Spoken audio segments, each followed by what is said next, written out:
UPPCL 2.0 channel में आप लोगों का हार्दिक स्वागत है। मैं आज आप लोगों के लिए एसी फंडामेंटल का विशेष टॉपिक लेकर के आया हूं और इसमें आप फेज़ों के बारे में जानेंगे।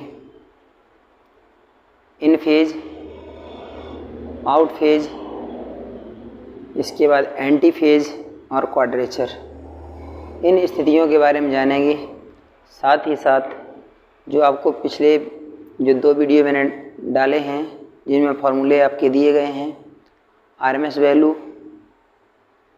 Average value, maximum value, peak factor, form factor, frequency, इससे रिलेटेड मैंने पिछले वीडियो में एक न्यूमेरिकल क्वेश्चन करवाया था और उससे संबंधित आज कुछ न्यूमेरिकल भी यहाँ बताना है। तो बेटा, हमारे चैनल पर यदि आप नए हैं तो चैनल को सब्सक्राइब करें, शेयर करें। चलिए, समय को बर्बाद ना करते हुए टॉपिक को प्रारंभ किया जाता है। यहाँ आज आप जानेंगे फेज या कला के बारे में। ये क्या होता है, किस प्रकार से वर्क करता है या कार्य करता है। तो बेटा, यहाँ जानेंगे फेज और कला के बारे में। तो ये होती क्या है कि 2 प्रत्यावर्ती राशियों के मध्य की सापेक्ष स्थिति फेज कहलाती है। और इसमें 2 प्रत्यावर्ती जो राशियाँ होती हैं ये कौन सी ली जाती हैं? करंट और वोल्टेज लेते हैं जनरली। ठीक है, नेक्स्ट पॉइंट हमारा है, इसमें धारा तथा वोल्टेज 2 प्रत्यावर्ती राशियाँ होती हैं। नेक्स्ट पॉइंट हमारा है, फेज सामान्यतः धारा व वोल्टता के मध्य की तुलना दर्शाता है। इसमें जो फेज होता है ये करंट और वोल्टेज दोनों के मध्य की तुलना को दर्शाता है। ठीक है बेटा, अब इसके बाद जानते हैं क्या? इन फेज की स्थिति। ठीक है, इन फेज की स्थिति। तो ये इन फेज क्या होता है, इससे पहले आपको मैं बता दूं, जब 2 प्रत्यावर्ती राशियां साथ साथ गमन करती हैं या एक साथ चलती हैं रोटेट होती हुई, ठीक है, तो इनको हम इन फेज की स्थिति जानते हैं। ठीक है, जैसे यहाँ लिखा है कि जब 2 प्रत्यावर्ती राशियों के बीच 0 डिग्री का कोण होता है, या हम कह सकते हैं कि साथ साथ चलती हैं। ठीक है ना, 0 डिग्री का फेज अंतर हो तो इस प्रकार की स्थिति इन फेज कहलाती है। और इनका जो सदिश आरेख है, इन फेज की स्थिति का जो सदिश आरेख है, ये आपको सदिश आरेख या वेक्टर डायग्राम दर्शा रहा है कि इसमें करंट और वोल्टेज दोनों एक साथ साथ चल रही हैं। जब ये एक साथ चलती हैं और एक ही पथ पर जब ये गमन करती हैं तो फेजर कोण इनका जो है 0 डिग्री हो जाता है। यहाँ से हम देख सकते हैं इन फेज की स्थिति में तरंग आरेख में ये दर्शाया गया है कि जो ये वोल्टेज है ये डार्क के द्वारा और ब्लू के द्वारा आपकी करंट को दर्शाया गया है। और इसमें क्या, करंट और वोल्टेज दोनों साथ साथ में जा रही हैं, तो इसको हम इन फेज कहेंगे। तो बेटा, जब इन फेज की स्थिति होती है तो इस अवस्था में जो फेजर एंगल होता है ये 0 होता है। तो जब 0 फेजर कोण होगा तो पावर फैक्टर आपका जो शक्ति गुणक होगा cos फाई, वो आपका इकाई हो जाता है। ठीक है, ऐसे ही जानते हैं एंटी फेज की स्थिति में। एंटी फेज में क्या होता है? एंटी फेज में जो 2 प्रत्यावर्ती राशियां होती हैं ये अपनी अपनी भिन्न भिन्न दिशाओं में जाती हैं या अलग अलग विपरीत दिशाओं में जाती हैं, और इस स्थिति में दोनों राशियों के बीच में 180 डिग्री का एंगल बनता है। बेटा, आपको एक मुख्य बात बता दूं कि इस स्थिति में जो एंटी फेज की स्थिति है, ये स्थिति जो है कभी भी प्रत्यावर्ती राशियों के बीच में उत्पन्न नहीं होती है। ठीक है, तो एंटी फेज की स्थिति में होता क्या है कि जब 2 प्रत्यावर्ती राशियों के बीच 180 डिग्री का फेज अंतर हो तो वे राशियां, ठीक है ना, कौन कौन सी? धारा व वोल्टेज परस्पर एंटी फेज की स्थिति में होती हैं। ठीक है, और इस अवस्था में सदिश आरेख क्या बनेगा? ये आपका मूल बिंदु है, मूल बिंदु से करंट जा रहा है इस साइड में और वोल्टेज जा रहा है इस साइड में। समय के साथ दोनों अपनी अपनी विपरीत दिशा में बढ़ेंगी। जब विपरीत दिशा में बढ़ेंगी तो इनके बीच में 180 डिग्री का कोण हो जाएगा और इनका तरंग आरेख कुछ ऐसा बनेगा। इनका मूल बिंदु यहाँ पर है और ये करंट ये जो वोल्टेज है, वोल्टेज आपका इस साइड में जा रहा है और करंट आपका इस साइड में जा रहा है, अर्थात इन दोनों का मेल मिलाप कभी नहीं हो पाएगा। और इस प्रकार की स्थिति जो है प्रत्यावर्ती राशियों के बीच में कभी भी उत्पन्न नहीं होती है। ठीक है बेटा, अब चलते हैं, यहाँ पर आपका क्या हो गया? यहाँ आपका इन फेज हो गया और एंटी फेज हो गया। अब जानते हैं किसके बारे में? क्वाड्रेचर के बारे में, और जो आउट फेज होता है आउट फेज के बारे में। ठीक है, क्वाड्रेचर और आउट फेज के बारे में जानते हैं।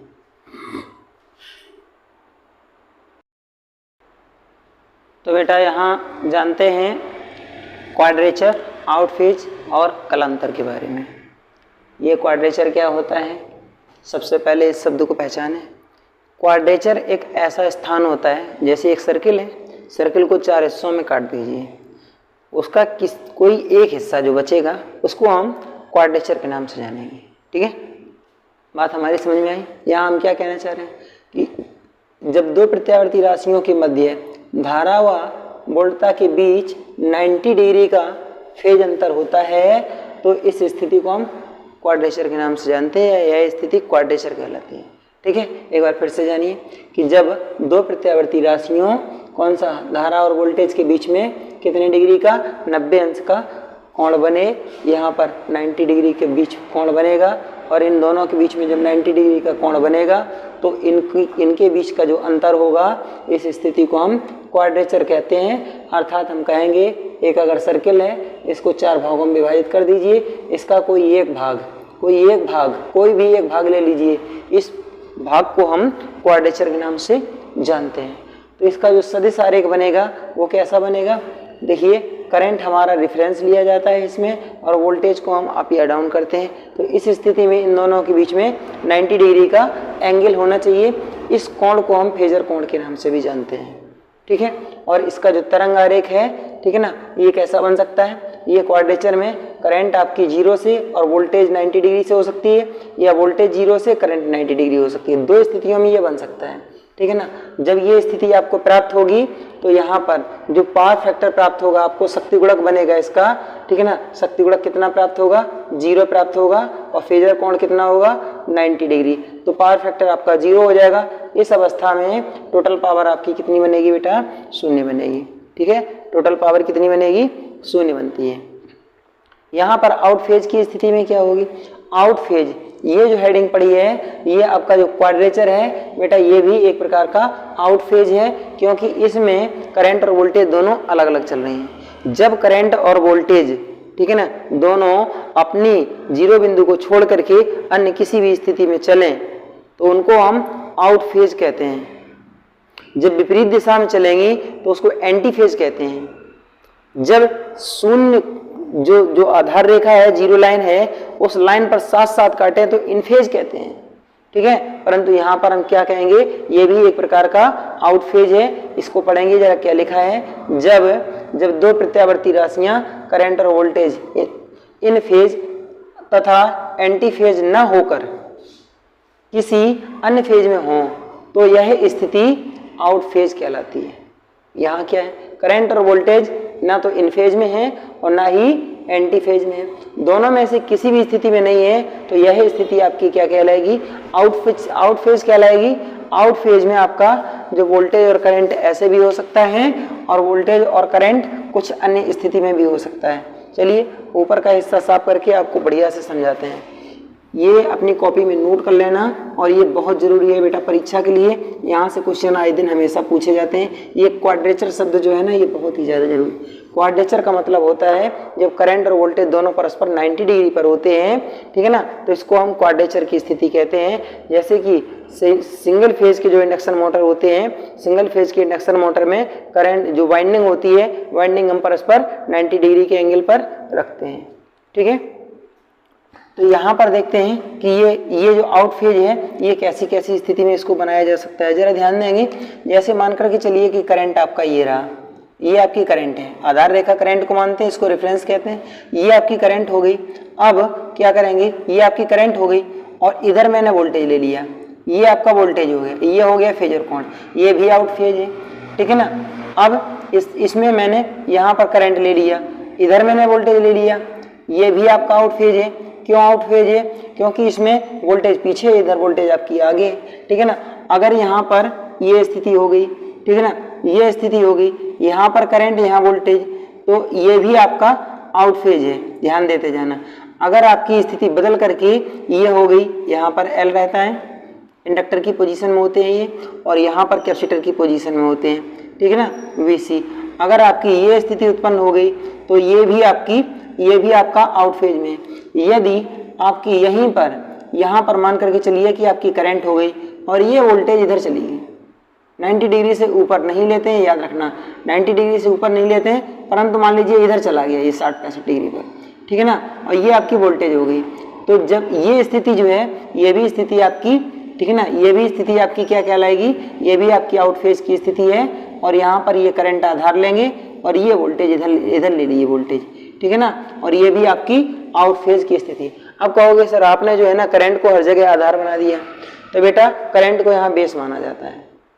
हम वोल्टेज को लेकर के चलेंगे तब भी आपका ये आउट फेज ही कहलाएगा। इधर की तरफ आप करंट ले लीजिए, ठीक है ना, इधर वोल्टेज लेकर के इधर की तरफ करंट ले लीजिए, तो ये भी आपके जो हैं ये भी आउट फेज ही कहलाएंगे, ठीक है। तो आउट फेज की स्थितियां ये हो सकती हैं, चाहे यहाँ पर लैगिंग की पोजीशन बने चाहे लीडिंग की पोजीशन बने, दोनों स्थिति में आउट जो है कौन सा कंडीशन बनेगा, आउट फेज की पोजीशन बनेगी। और यही यहाँ पर लिखा हुआ भी है, इसको एक बार फिर से देखेंगे। लिखा है जब दो प्रत्यावर्ती राशियां करंट और वोल्टेज इन फेज तथा आउट फेज की स्थिति, इन फेज तथा एंटी फेज ना होकर किसी अन्य फेज पर हो, तो इसको हम आउट फेज के नाम से जानते हैं। आउट फेज में कोई भी कोण हो सकता है 0 से 90 डिग्री के बीच का, ठीक है। अब जानते हैं कलांतर या फेज अंतर, ये क्या होता है कलांतर या फेज अंतर। इसको सबसे पहली बात इसको हम फेज के द्वारा, ये फेज फाई के निशान के द्वारा या सिंबल के द्वारा प्रदर्शित करते हैं। यहाँ क्या है कि प्रत्यावर्ती राशियों द्वारा अलग अलग समय पर 0 से अधिकतम, ठीक है ना, अथवा न्यूनतम मान पर, 0 से अधिकतम अथवा न्यूनतम मान पर मान जो है प्राप्त करने पर उनके मध्य उत्पन्न समय अंतराल, ठीक है ना। जो राशि है ये मान लीजिए कि 0 है, यहाँ से चाहे ये ऊपर की तरफ अधिकतम हो जाए चाहे ये ऊपर नीचे की तरफ अधिकतम हो जाए, ठीक है ना। न्यूनतम या अधिकतम मान जो प्राप्त होता है तो उसके बीच में जो समय अंतराल होता है उसको हम कलांतर या फेज अंतर कहते हैं। और यहाँ पर ये पॉइंट क्या दिया गया है, नोट में क्या लिखा है, किसी 3 फेज की सप्लाई लाइन में, ठीक है ना, प्रत्येक फेज या कला के मध्य जो फेज अंतर होता है ये कितना होता है, 120 डिग्री होता है। क्योंकि जो 3 फेज की स्थिति होती है बेटा, तो 3 फेज की स्थिति जो होती है ये स्टार की पोजीशन में होती है, ठीक है ना।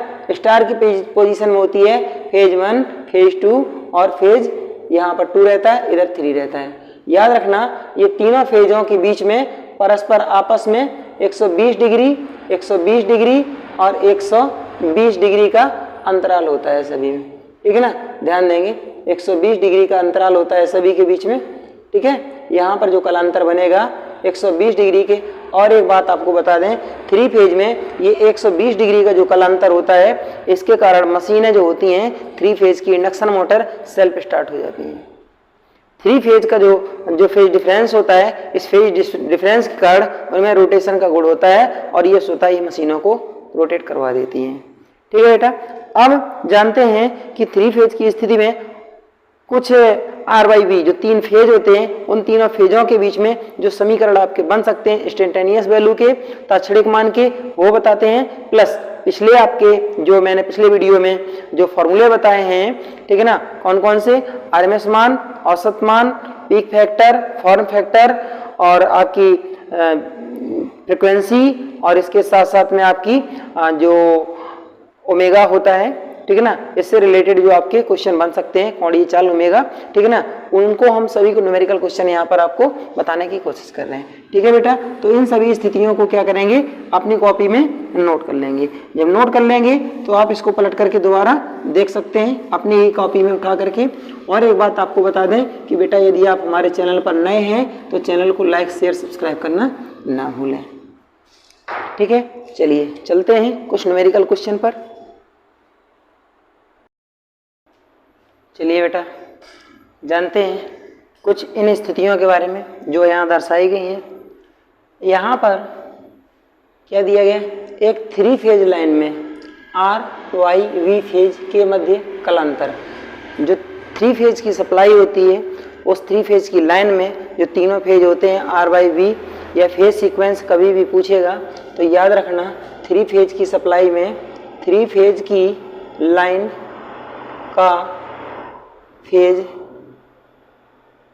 सीक्वेंस बहुत ज़्यादा बेटा पूछा जाता है, का फेज सीक्वेंस अगर ये पूछेगा तो R/V ही मारना।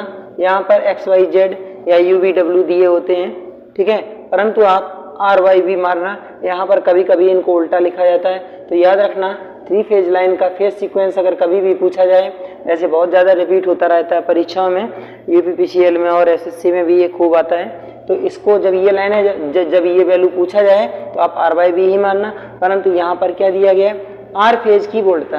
तो R फेज की जो वोल्टता होगी, ठीक है ना, ये कौन सी होगी, इंस्टेंटेनियस वैल्यू होगी, मैक्सिमम वोल्टेज या हम कह सकते हैं मैक्सिमम ईएमएफ या maximum voltage sign omega T हो जाएगी, क्योंकि इसको हम रेफरेंस मानते हैं, आधार मानते हैं। जब आपका ओमेगा टी या फाई के साथ में कुछ भी नहीं जुड़ा होता है तो उसको हम प्लस माइनस करके कुछ भी नहीं या जीरो लिखा होता है तो उसको हम रेफरेंस या आधार मानते हैं, ठीक है ना। तो इसके एवरेज में देखेंगे वाई फेज की जो वोल्टता होगी E Y equal to E M sine, ठीक है ना, ओमेगा टी और माइनस का 120 डिग्री। तो इनके दोनों के बीच में अंतराल देखेंगे तो 120 डिग्री का आ गया। अब क्या करेंगे, वी फेज के बीच में देखेंगे तो बी फेज की वोल्टता जो होगी ई बी बराबर E M sine omega T minus 240। इनके बीच की दोनों के बीच में देखेंगे तो कितने का यहाँ पर डिफरेंस हो जाएगा, 120 डिग्री का हो जाएगा। अब 120 में फिर से अगर 240 में फिर से अगर 120 दे देंगे तो 360 डिग्री पर पहुंच जाएगा, अर्थात हम इसी पोजीशन में फिर से चले जाएंगे, ठीक है। तो यहाँ पर तीनों फेजों के बीच में कितने डिग्री का अंतराल होता है, परस्पर 120 डिग्री का अंतराल होता है, ठीक है। इस बात को याद रखना। नेक्स्ट अब आगे देखते हैं। यहाँ पर एक क्वेश्चन दिया गया है, इसी टाइप का मैंने आपको पिछले वीडियो में एक क्वेश्चन दिया था, उसमें यहाँ की वैल्यू आपको 30 रखी गई थी और यहाँ पर मैंने दिया था 100। पिछले वीडियो में जो समीकरण था I इक्वल टू 10 साइन, ठीक है ना, I इक्वल टू 10 साइन और यहाँ था 157 टी, ठीक है ना, ये समीकरण दिया गया था और इस समीकरण के पीछे यही सभी वैल्यू निकालनी थी। जबकि आज यहाँ पर आपकी डायरेक्ट वैल्यू दी गई है 10 और यहाँ पर ये पॉइंट में दिया गया, यहाँ पर आपका 157 दिया गया था जबकि यहाँ पर ये पाई के साथ में दिया गया, ठीक है ना। तो इस स्थिति के अतिरिक्त अब हम इस क्वेश्चन को सॉल्व करेंगे और देखते हैं कि कैसे इनका सबका मान बहुत ही आसान है। होता क्या है कि परीक्षा में ये वाली एक लाइन दे देगा और इनमें में से कोई एक वैल्यू पूछता है, कभी कभी दो वैल्यू पूछ लेता है। कोई एक वैल्यू जब पूछेगा तो हम कैसे इसको बड़े आराम से निकाल पाएंगे। तो बेटा तो जब इस प्रकार का मैंने पिछले वीडियो में भी बताया था, तो यहाँ पर हम क्या करेंगे, सबसे पहले मेन समीकरण या मुख्य समीकरण से इसकी तुलना करवाएंगे। तो ये हो जाएगा साइन ओमेगा टी, या इसी को हम लिख सकते हैं 2 पाई एफ, ठीक है ना, 2 पाई एफ टी। इस समीकरण के द्वारा इसकी हम तुलना कर देंगे और जैसे ही आप तुलना करेंगे तो आपको क्या मिलेगा, सबसे पहले ये मैक्सिमम वैल्यू आपको मिल जाएगी। तो मैक्सिमम वैल्यू आपकी कितनी हो जाएगी, यहाँ से आ जाएगी 14.14 एम्पियर, ठीक है ना, ध्यान देना। ये आपका एक आंसर निकल करके सामने आ गया। दूसरी पोजीशन में मैंने धारा का प्रभावी मान जो होता है, इसी प्रभावी को हम क्या आरएमएस मान के नाम से भी जानते हैं। तो ये हो जाएगा आपका I RMS equal to IM by √2, ये होता है। और इसी को हम और कैसे लिख सकते हैं, I RMS इक्वल टू हो जाएगा आपका कितना 0.707 और IM, ठीक है। इस बात को ध्यान रखना। अब इसके स्थान पर एक चीज हम और रख सकते हैं, इसके स्थान पर एक चीज और रख सकते हैं, ये आपका IM और नीचे हम जो √2 है इसका वैल्यू 1.414 इस हिसाब से रख सकते हैं। अब क्या करेंगे, इसी समीकरण में आप ये 14.14 यहाँ से रख देंगे। जब ये 14.14 रखेंगे, IRMS वैल्यू इक्वल टू यहाँ हो जाएगा तुम्हारा 14.14 बटे और ये हो जाएगा तुम्हारा 1.414। अंश और हर की दोनों संख्याएं एक जैसी हैं, अर्थात हम क्या करेंगे, अब देखिए नीचे वाली संख्या से ऊपर वाली संख्या काटेंगे तो बेटा ये 10 गुना है। क्यों, क्योंकि इसका पॉइंट इस साइड में लगा, इसका पॉइंट इस साइड में लगा हुआ है। या ये नहीं कर पाओ तो सबसे पहले इसमें 10 से अंश और हर में मल्टीप्लाई कर देना। जैसे ही आप हर में मल्टीप्लाई करोगे तो ऊपर हो जाएगा 14.14 इंटू 10 अपान नीचे आपका 14 हो जाएगा। ये दोनों कैंसिल, आपकी ये वैल्यू बची और यही होगा आपका किसका आंसर, प्रत्यावर्ती धारा जो आपका प्रभावी मान या आरएमएस मान है, अर्थात इसका वैल्यू जो निकलेगा ये हो जाएगा आपका IM बाई √2 और इस वैल्यू को हम लिखेंगे ऊपर IM का मान 14.14 अपान √2 का वैल्यू रख देंगे यहाँ पर। तो कितना आ जाएगा बेटा 1.414 और इससे इसको कैंसिल करेंगे तो ये 10 एम्पियर आपकी निकल करके सामने आ जाएगी।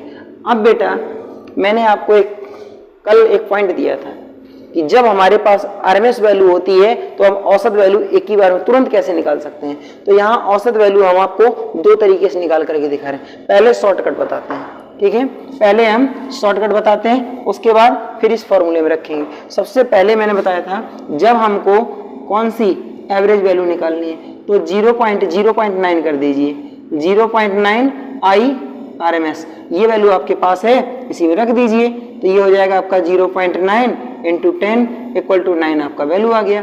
अब दूसरी कंडीशन में देखते हैं, तो ये आपकी एवरेज वैल्यू जब दी गई है तो हम क्या करते हैं, यहाँ 2/π कर लेते हैं, या ऐसे मत करिए, 0.637 कर लीजिए और ये आपका IM होता है, यहाँ से हो जाएगा आपका average value equal to 0.637 × IM का मान है 14.14, इसका जब मल्टीप्लाई करेंगे तो आपका 8.99 आ जाएगा, अर्थात इसको भी हम 9 लिख सकते हैं। तो बेटा इसमें आपको ये मल्टीप्लाई करने में टाइम लगेगा, इससे तो अच्छा है कि आप इस वैल्यू को रखिए और ये 9 सीधे सीधे निकाल दीजिए। इसके दो कंडीशन में आपकी टाइप 1 और टाइप 2 दो स्थितियों में मैंने आपको निकाल करके दिखा दिया, दोनों का वैल्यू 9 आएगा। तो इसका आंसर बेटा कितना बनेगा, जाके 9 एम्पियर बनेगा, ठीक है। अब क्या करते हैं, जो धारा का फॉर्म फैक्टर और पीक फैक्टर होता है बेटा ये फिक्स होते हैं, ये चेंज नहीं होते। तो जब हम फॉर्म फैक्टर निकालेंगे, रूप गुणांक निकालेंगे, तो रूप गुणांक इसका 1.11 होता है। वो कैसे निकलेगा, जरा यहाँ देखिए, रूप गुणांक इक्वल टू होता है आपका IRMS इक्वल टू कौन सा, I एवरेज वैल्यू, RMS है आपका 10, एवरेज है आपका 9, भाग दे दीजिए, 1.11 ऐसे ही आ गया।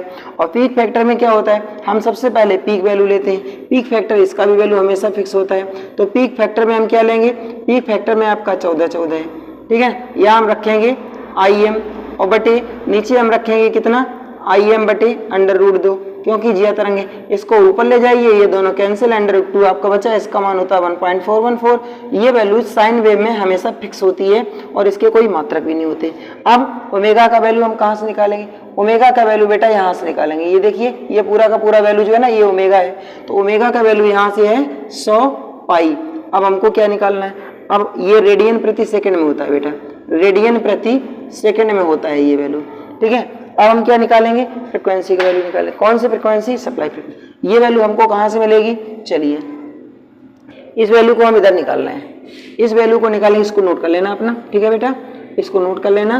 अब इस वैल्यू को हम कहाँ पर निकालेंगे, इस वैल्यू को यहाँ निकाल लें। फ्रीक्वेंसी को काउंट करने के लिए हमको क्या करना पड़ेगा, यहाँ फ्रीक्वेंसी काउंट करते हैं। तो यहाँ पर आपका ओमेगा का वैल्यू, या फिर हम कहेंगे इन दोनों समीकरण की तुलना करेंगे तो आपका 2πf = 100π आ जाएगा। पाई से पाई को उड़ा दीजिए, इससे 2 से इसको काट दीजिए, कितना बचा आपका 50। f जो है आपका कितना आ गया, 50 SZ आ गया। और यही आपका लास्ट वाले पॉइंट का क्वेश्चन का सॉल्व है, ठीक है बेटा। तो ये आपके जो है, इस प्रकार से हम इस क्वेश्चन को आसानी से सॉल्व कर सकते हैं।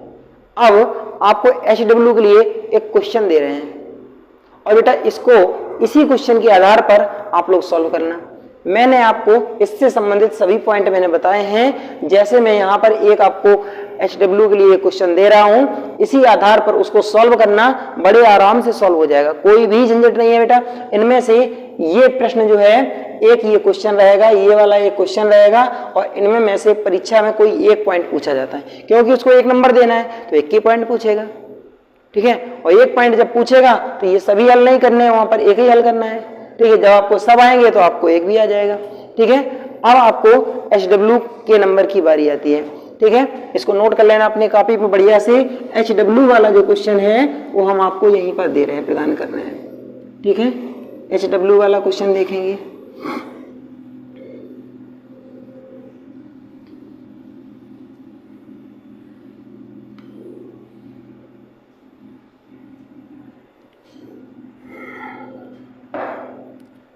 चलिए HW का क्वेश्चन नोट करेंगे। HW में क्या है आपका, HW में आपको हम एक क्वेश्चन केवल देंगे और उसमें ये सभी वैल्यू आपको निकालनी है, ठीक है ना। जितनी वैल्यू मैंने लिखी थी वो सभी के सभी वैल्यू आपको निकालनी है, यहाँ से नोट कर लेंगे HW का क्वेश्चन। और ये क्वेश्चन आपकी भविष्य के लिए, जीवन के लिए बहुत ही ज़्यादा उपयोगी है, क्योंकि UPPCL की परीक्षा में और SSC की परीक्षा में यहाँ से क्वेश्चन आए दिन हमेशा ही पूछे जाते हैं। तो बेटा यदि आप हमारे चैनल पर नए हैं तो प्लीज़ चैनल को सब्सक्राइब कर लें, अपने मित्रों में शेयर करें। आपको ये वीडियो निःशुल्क मिलेगा, हमारे जितने भी वीडियो रहेंगे सब के सब आपको निःशुल्क मिलेंगे। इसके साथ साथ में आपको हम जीके रीजनिंग के भी वीडियो निःशुल्क प्रदान करवाएंगे, इसमें कोई भी झंझट नहीं रहेगा। ठीक है, चलिए बेटा यहां से देखते हैं, यहां से हम क्या करेंगे, एक क्वेश्चन ले लेंगे, नोट कर लेंगे बेटा। एक प्रत्यावर्ती राशि का बोल्डता या प्रत्यावर्ती राशि का ताक्षणिक समीकरण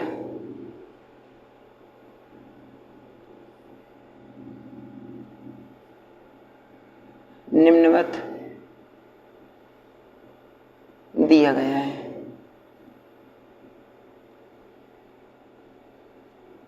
इसकी सहायता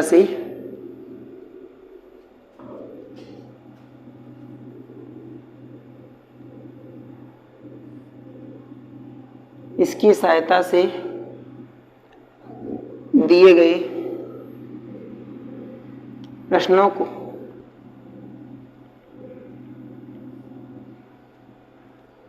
हल करें। ठीक है, ये पोजीशन दी गई। अब क्या करते हैं, इसमें क्वेश्चन दे रहे हैं आपको, कौन कौन से क्वेश्चन। इसके सबसे पहले आप समीकरण देख लीजिए। तो यहाँ पर बोल्डता का ताक्षणिक समीकरण दिया गया है। ठीक है ना, बोल्डता का ताक्षणिक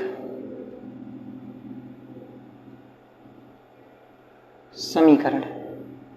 ठीक है ना, बोल्डता का ताक्षणिक समीकरण स्मॉल v इक्वल टू, और यहां से रहेगा आपका कितना 42.42 साइन, और ये रहेगा आपका 628 टी वोल्ट। ये आपका समीकरण दिया गया। इस समीकरण के आधार पर आपको क्या क्या निकालना है वो चीज इधर काउंट कर लेंगे। Point number 1, point number 2, point number 3, 4, 5, 6, 7 और 8। जितना हो सके अधिक से अधिक सीखिए, कोई प्रॉब्लम नहीं है। आप जितना सीखेंगे बेटा, और आपको परीक्षा क्रॉस करनी है, इस बार उलझना नहीं है किसी भी प्रकार से बेटा। ये HW के साथ साथ में एक हमारे ही द्वारा लिखी हुई एक पुस्तक है ATC इलेक्ट्रिकल के नाम से, और यदि आप इस पुस्तक को खरीदना चाहते हैं तो आप हमारे नीचे दिए गए नंबर पर संपर्क करेंगे तो आपको ये बुक मिल जाएगी। ये हमारी बुक है, हमारे ही द्वारा लिखी हुई और पूरी ये एक कोचिंग का नोट्स है। और इस पुस्तक में बेटा 10 साल की हमारी मेहनत है। अब जानते हैं आप कि 10 साल में मैंने इसमें क्या क्या रिसर्च करके लिखा होगा। ये पुस्तक जो आप देख रहे हैं, ये पुस्तक जो है ये प्रकाशन की छपी हुई है, इसमें बारकोड भी दिया गया है बेटा। ओरिजिनल पुस्तक है ये, लोकल कोई पुस्तक नहीं है। इसमें ये बारकोड दिया गया है, देख सकते हैं। ठीक है, और यहाँ पर सब कुछ दिया गया है, प्रकाशन का नाम भी है, और इसमें राइटर आपको दिखा रहे हैं। यहाँ पर राइटर आप देख सकते हैं, ये राइटर लिखे हैं जितेंद्र सर। ठीक है ना, यही हमारा भी नाम है जितेंद्र सर, और ये हमारे ही द्वारा लिखित पुस्तक है। और इसमें आपको पूरी की पूरी जो बुक है, पूरी बुक आपको कैसी मिलेगी, हैंड राइटिंग में मिलेगी। ठीक है ना, पूरी पुस्तक आपको हैंड राइटिंग में मिलेगी। ठीक है ना, और इसमें बहुत सारा पॉइंट और बहुत सारा आपको कंटेंट मिल जाएगा देखने के लिए। और इसमें आपको कोई भी आइटम खोजना नहीं पड़ेगा बेटा। हर एक टेबल, हर एक पॉइंट आपको खोज करके दिया गया है। जैसे कि यहाँ टेबलें ये बहुत सारी बनाई गई हैं, और ये टेबलें खोज करके प्रदान की गई हैं। इनमें से आपकी जितने भी टेबलें हैं, और साथ साथ में 100 टेक्निकल शॉर्ट ट्रिक, जो आपको इस भारत क्या पूरे वर्ल्ड की किसी भी टेक्निकल की पुस्तक में नहीं मिल सकता है। इस हमारी बुक में यहाँ पर दर्शाया गया है कि ये 100 ट्रिक्स हैं। ये आपको टेक्निकल की 100 ट्रिक्स, 100+ ट्रिक्स मिलेगी। और ये ऐसी ट्रिक है जिनके द्वारा आप बहुत ही आसानी से टेक्निकल को कवर कर सकते हैं। जितने भी ऑनलाइन और ऑफलाइन वाले पढ़ाने वाले जितने भी टीचर हैं, आज तक इतनी ट्रिक्स वाली किसी ने भी अभी तक कोई भी बुक लॉन्च नहीं की है। ये बुक हमारी है और हमारे पास ही रहती है बेटा। यहां से पुस्तक को सेंड किया जाता है, आप हमारे दिए गए नंबरों पर कॉल करेंगे तो ये पुस्तक आपको प्रोवाइड करवा दी जाएगी। आपको ये हमारी बुक किसी भी दुकान पर नहीं मिलेगी। आपको अगर डायरेक्ट हमसे बुक लेना है तो आपको डिस्ट्रिक्ट जौनपुर शाहगंज आना पड़ेगा और यहाँ आपको ये पुस्तक प्रोवाइड करवा दी जाएगी। ठीक है बेटा, चलिए HW के क्वेश्चन पर चलते हैं। यहाँ पर आपको सबसे पहले निकालना है, क्या निकालना है? सबसे पहले निकालना है आपको अधिकतम मान, किसका? वोल्टता का। ठीक है ना, वोल्टता भी एक प्रत्यावर्ती राशि है, तो वोल्टता का अधिकतम मान बताना है।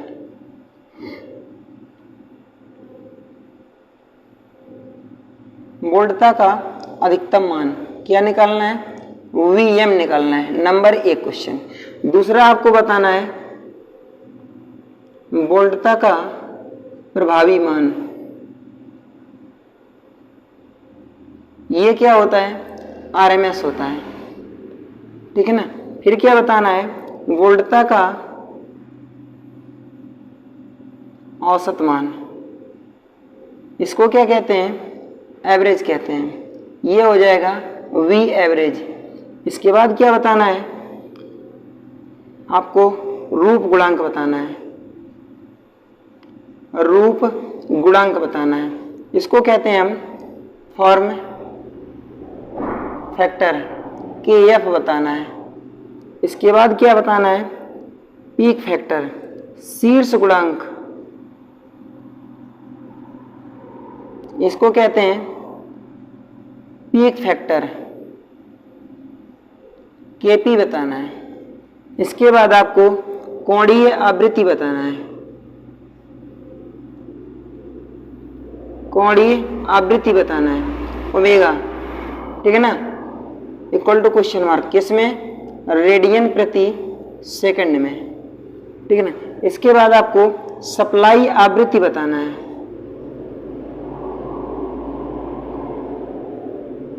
सप्लाई आवृत्ति F equal to question mark, ये किस में बताना है? हर्ट्ज में बताना है। इसके बाद आपको बताना है क्या? आवर्तक काल। इसके बारे में भी बेटा हम पढ़ा चुके हैं, अगर आपने हमारे पिछले वीडियो नहीं देखे हैं तो आप हमारे पिछले वीडियो देख सकते हैं। हमारे इंडिया स्क्रीन पर आपको प्लेलिस्ट मिलेगी और उस प्लेलिस्ट में आपको हमारे जितने भी टेक्निकल के द्वारा डाले गए प्रश्न हैं या वीडियो हैं सब के सब मिल जाएंगे।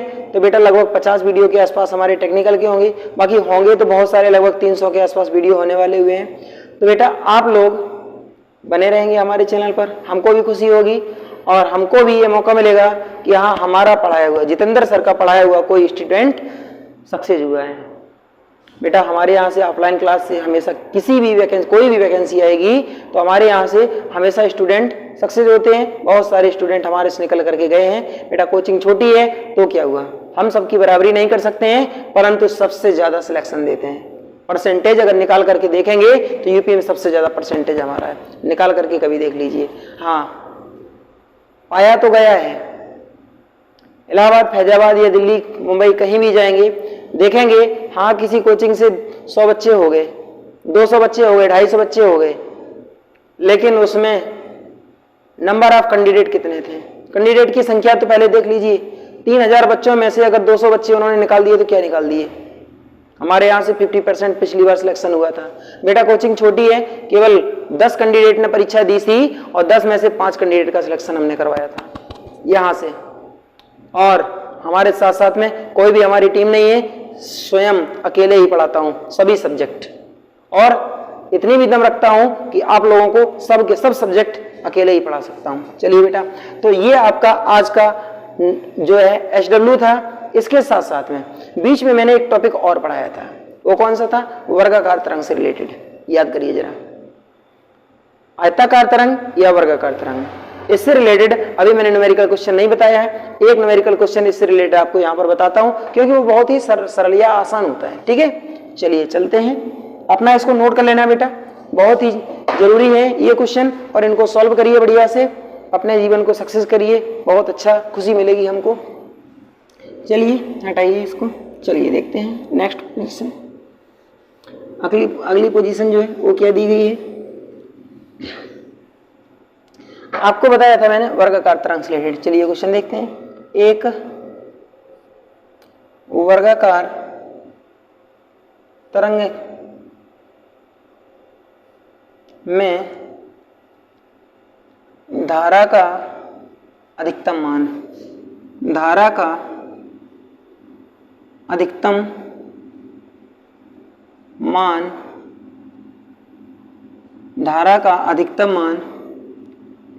IM इक्वल टू 50 एम्पियर है, तो निम्न को ज्ञात कीजिए।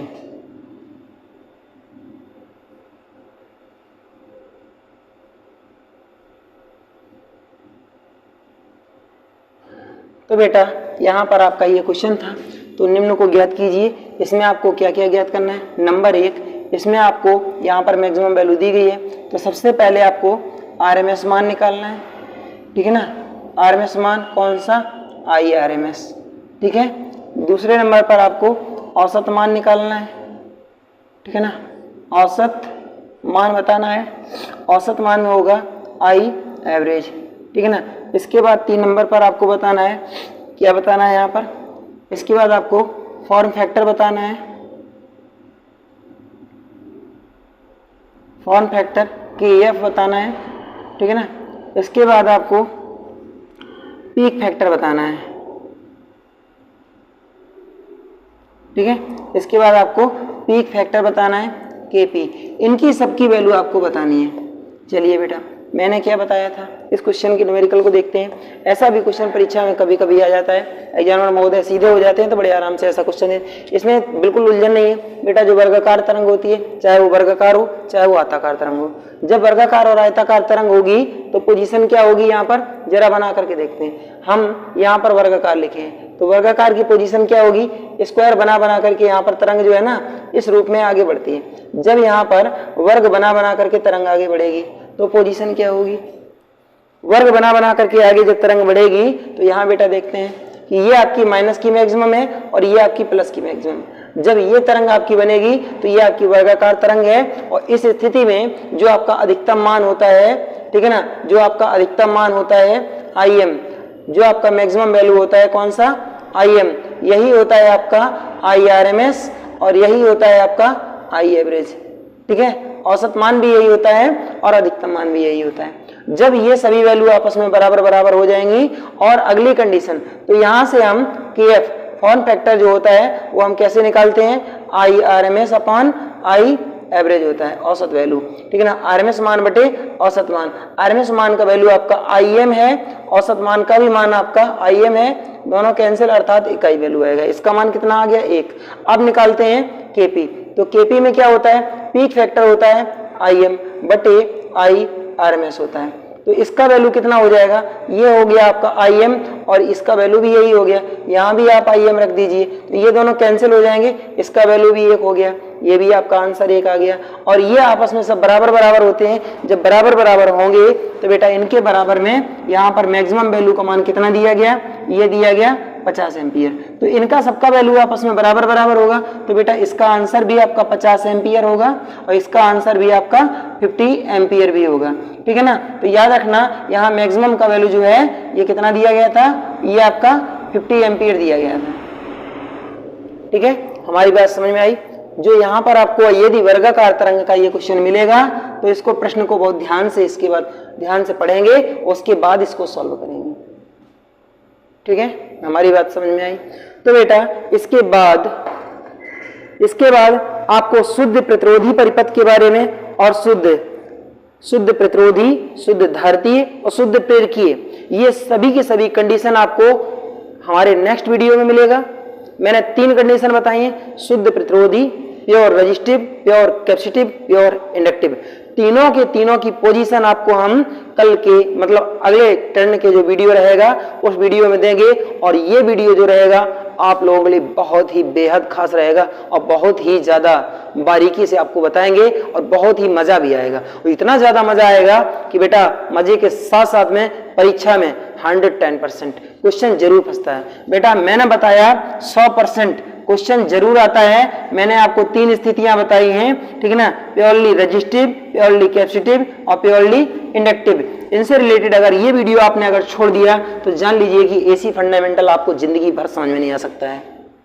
ये तीनों की पोजीशन को हम बहुत बारीकी से बताएंगे और एक ही वीडियो में बताएंगे, जिससे कि आपको बार बार उलझना ना पड़े और एक ही वीडियो में आप कवर कर ले जाओ सब। ठीक है, तब तक के लिए अनुमति चाहते हैं, फिर मिलते हैं किसी अन्य वीडियो में। बेटा यदि हमारे चैनल पर आप नए हैं तो चैनल को सब्सक्राइब कर लें, लाइक करें, शेयर करें। लेते हैं आप लोगों से अनुमति। जय हिंद, जय भारत, वंदे मातरम।